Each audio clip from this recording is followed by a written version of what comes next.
Good morning, and welcome to a very basic overview of podcasting equipment and the software that you'll need.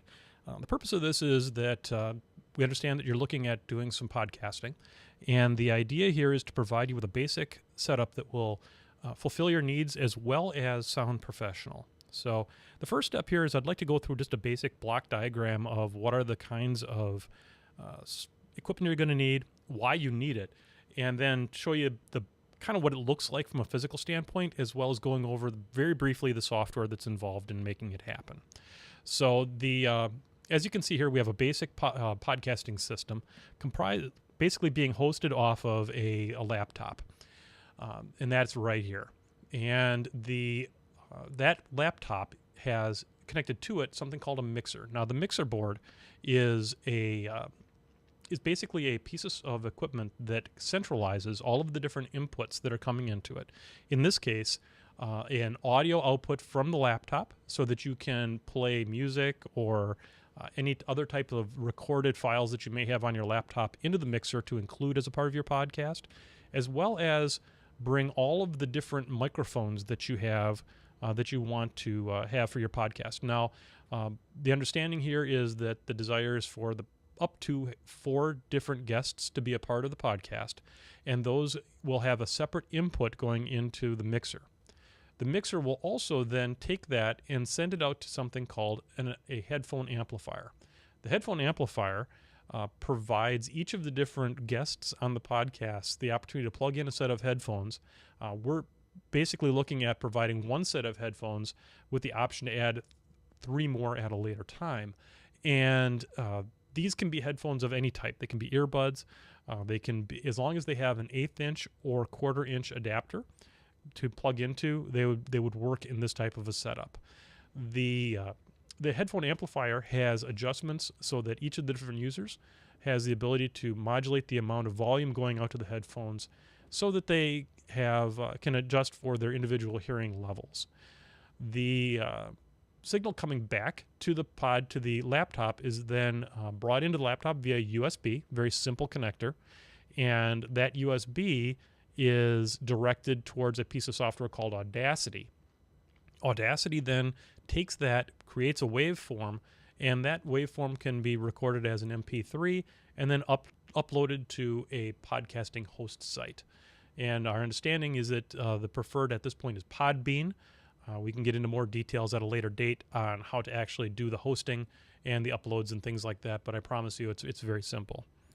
So let's just take kind of a minute here to take a quick look at the different pieces of equipment so that you have an idea of what it looks like and hopefully help you understand when you do some unboxing as to what you're looking at. What you see right here is the mixer board that has been recommended to you. It's also the mixer board that I use. And yeah, I know that it looks quite daunting, but I would like to kind of point out some of the key pieces here so that you understand what you're looking at. Up here, you can see a series of inputs, and these are what are known as XLR, and that is the typical microphone input type cable.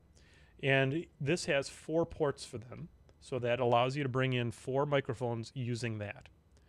Over here, you can see 2 inputs. This is the computer audio coming in, and that has a separate output that you can adjust the levels of the computer sound coming in, and then that can be outputted to the computer.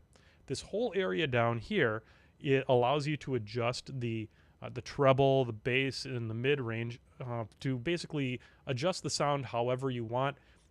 I've never done a whole lot with these. These switches up across the top here, though, are pretty key.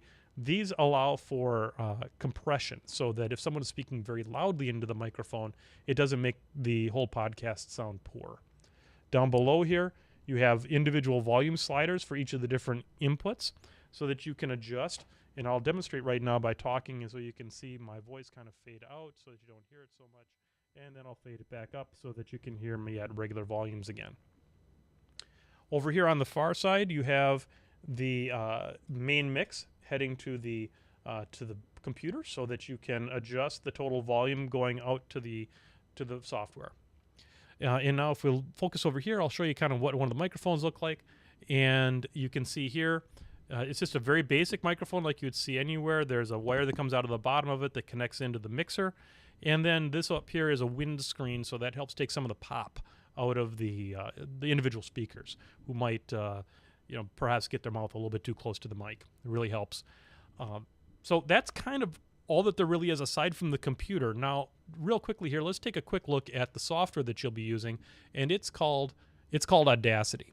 Now, Audacity is a very simple tool that is sort of the industry standard for podcasting. And up above here, you have a play, rewind, pause, all that kind of stuff, and the record button. And when you press the record button, that's really when the podcasting show has begun. And what you're seeing generated here is a waveform of my voice, and it would be the collective waveform of all of your guests during the course of your podcast.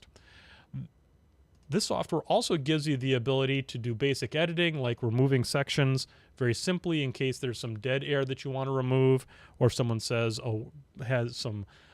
uses some words that you would rather not have said on your podcast. This provides you the opportunity to edit those out. It can also allow you to normalize or equalize the volume so that the listener isn't having to adjust their volume because all of a sudden it's very, very loud and the next second it's very, very soft. It's called dynamic compression. I'm not going to go into all of the details of editing, but suffice to say this is a very powerful yet very simple to use piece of software that's also very free. And so that's a big bonus for it. So I think that the system that has been recommended is a very good system. It's basic, but it still is going to provide a very professional sounding output for you. And if you have any questions or anything like that, please feel free to reach out. And if the project moves forward, I'm sure that we can work together to do some very quick training that will get you well on your way to being a podcasting professional. I hope this has been informative, and good luck.